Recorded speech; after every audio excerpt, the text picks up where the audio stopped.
So hopefully you understood all your crazy debt and how bad it is, or you understood how great it is to invest in yourself in the stock market, in a house, etc. Now I'm going to show you a little bit more on how to grow your wealth in the future once you have your 6 months of expenses. So we can learn it now. If you don't have it now, it's okay. You can always revisit this course, take notes, understand it more once you get there, or you can stop and wait till you have it. But I think it's best that we look into it now, just so you understand what the end goal is. Like, why am I saving this money outside my emergency fund? So this is after the emergency fund. If you don't have it yet, manifest yourself that you have it. Picture yourself with your 6 months of expenses in cash, got that 15 grand or what have you sitting there. You're feeling good.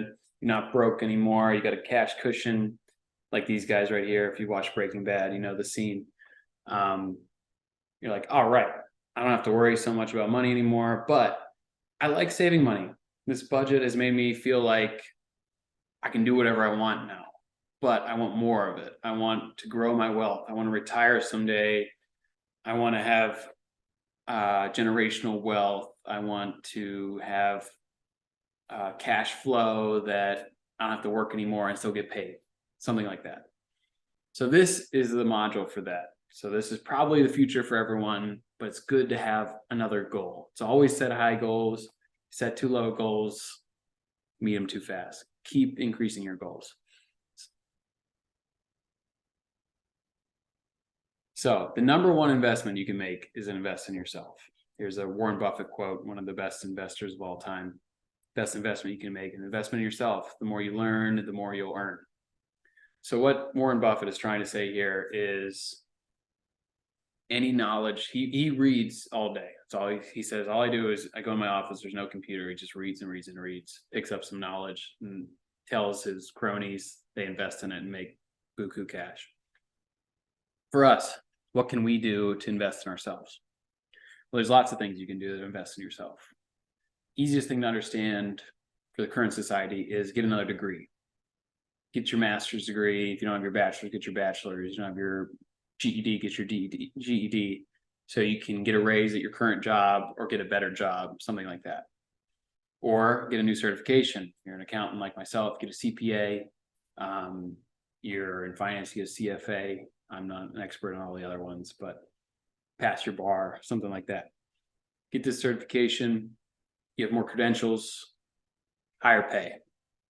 So you can instantly boost your salary 10, 20% or something like that. You don't have to go drive Uber on Friday nights. You're just making money doing the same amount of work. Or you can start your own business. Starting your own business, like we talked about, camera business, drone business, you might need some money up front to start that business, or you want a investment property, like I'm sitting in our Airbnb. So you save up money to buy another house, and then you rent it out on Airbnb, or you rent it out long term, and you need some cash to put down to buy that house, that asset, or that drone, or that camera, this asset that pays you a return on that asset. This is what we're trying to find, that 20% return instead of the stock market, which is 8. So let's say you buy a house, $100,000 house, you put down 20%. So that'd be 20 grand. You have some closing costs, you need 30 grand. Okay, now you got your house and you got a mortgage on it, and your mortgage is $800, and you rent it out for $1,600 a month. So you're making $800 a month cash flow on this house, and the tenants are paying you your mortgage. So your mortgage is going down, they're paying off your mortgage, and you're getting an extra $800 a month to spend, to invest somewhere else, to save for cash in case the roof starts leaking or something like that. And your house is going up in value. So real estate is like the easy business that people can understand to invest in to grow their wealth.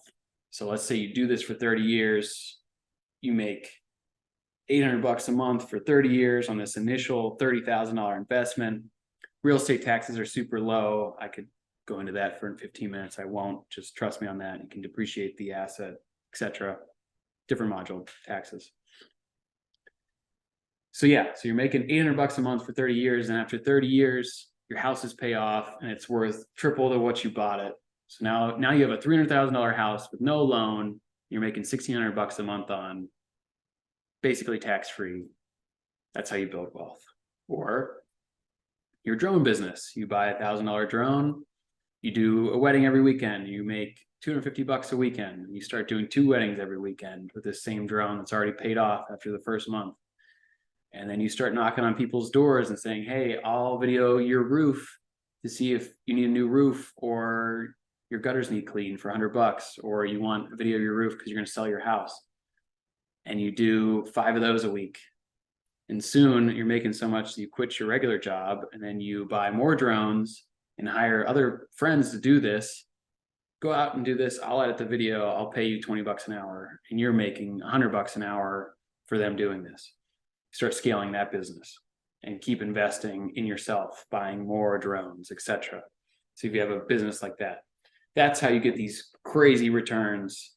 That's the best return you're going to get on your money, is an investment in yourself. Real estate was I was just talking about as an investment in yourself too. But we talked about before, your primary residence, if you save up for that, that's an investment too. We talk about you're paying off your loan, which is good. Your principal is going up, your debt is going down, and your house is going up. And then you could sell it and make a gain, or you can rent out your personal house and buy another house and live in that house, and your old house is now your rental house. That's an easy way to do it. You can become a flipper. You can find an old, dirty, crappy house and clean it up, make it look nice, and sell it for double.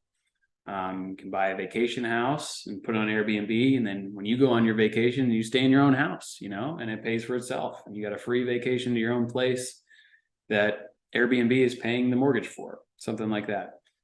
Real estate's easy to understand, but there is downsides in real estate. You need a new roof for 10 grand you weren't expecting. Pipe froze in my house over Christmas, so that wasn't fun. Lots of downsides in real estate. You get bad tenants, you get no one booking your house on Airbnb. That's the risk. Risk rewards. If you can handle the risk, there's high rewards. Stock market we talked about. I'm not really going to dive into what you should buy in the stock market. For this course, I would say just buy the S&P 500 over and over again. Ticker, that's like what the stock is called, SPY. Easiest thing to do. But you can contribute your 401k. I always say if the company matches a certain amount, like if you put in 6, they'll give you 6. Put in that 6 so you get that free 6%. So yeah, you don't want to turn down free money. But going over that, it's up to you. You can put in a Roth IRA. Additionally, $6,000 a year. I think that's going up. That's after-tax earnings. So any earnings you make on that is tax-free. Again, you can't touch it till you're 59.5 for 401k. But with the Roth IRA, you can take out what you put in whenever you want, or you can take out your gains too for the first time you buy a house, which is good. Or if you have medical expenses, you can take it out for a Roth. Roth is great. The 529, if you have kids, you can save for college in the stock market and get a tax break. So those savings, you put $50 a month for a kid when they're born, when they're 22 in the stock market, that could be worth $50,000, $100,000, depending what you invest in, and you're getting tax breaks on the way, which is nice. Brokerage account is like a Robinhood account, if you heard on the news, or an E-Trade or something. This is a non-retirement account that you can put money in and save and take out whenever you want, but you just have to pay taxes on that. A SEP IRA is if you're self-employed. You start your side business, you made 10 grand in your side business, you have a full-time job, and you're like, crap, I owe $4,000 in taxes. You can put up to $62,000 or 25%, whichever is less, of your profits into a SEP IRA, and then you get a tax deduction of that amount on your taxes, which is great too. And you're investing in the stock market, investing for retirement. So stock market continued, and that's why I said just invest in like the full stock market. Is the most I'm going to get into in this course. If you want to learn more about the stock market through me or someone else after this, feel free to reach out, or I can push you to someone else. But But yeah, the main thing is make sure when you're investing in the stock market that you don't need this money for probably 5 years, because the market can go up and down real quick. And if you need the money within a year, you might have to sell it for a loss, which you don't want to do. So this is why you put money outside of your 6 months of expenses. You don't need it. It's long term. You don't know what to do with your money. Just put it in the stock market. If you have a business idea, maybe save up and run with that before you put in the stock market. Unless it's your 401k and you're getting that match, yeah, just pump that in. But that's something to consider too. Don't just put, you're like, oh, I want 8% every month, I'm going to put all my cash in the stock market. Well, that's 8% over a long term. Short term, it could be negative 20 1 month, up 100, down 20. You never know. COVID-19 showed you that. So just be wary of that too. It should be money you don't need for short term in the stock market. Hey, I knew exactly what I was supposed to say here. Any money outside of 5 years, I think we just touched on all that. You can revisit this.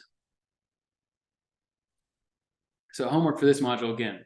So go back into that financial calculator app, mess around, play with numbers. If you go in the time value of money, this is the spreadsheet we made a lot easier.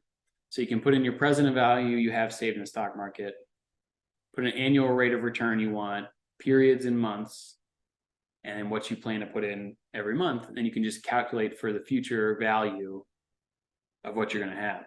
Or if you're like, I want $1 million when I'm 60, how do I get there?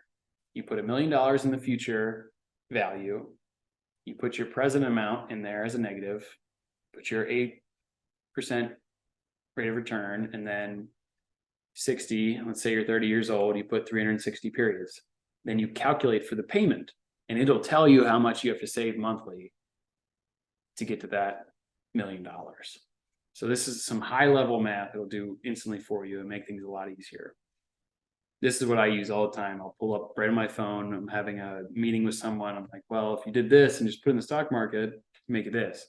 But if you invest in back in your business, this returns way higher, and I'll show them how, and then tax breaks, etc.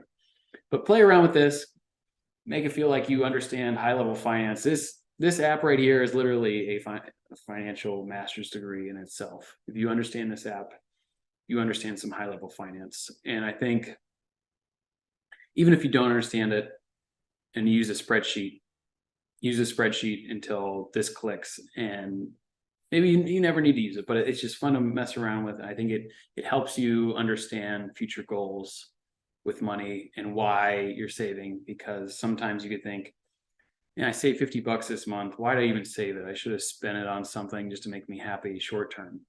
But this gives you some long-term goals, and how that $50 making 8% a year seems like nothing, but 8% on top of the 50 every year, and then you save $50 every month and put it in there every month, and then it's getting a little bit of interest and compounding on top of the interest, on top of the interest, on top of the interest, turns into a lot of money long term. So I'm hoping this hits home with you and you can understand how to grow and maintain wealth, which is what everyone should know. So good luck with that. Hopefully it's fun and not scary like some of the other modules. And we got one more module left, so you're killing it.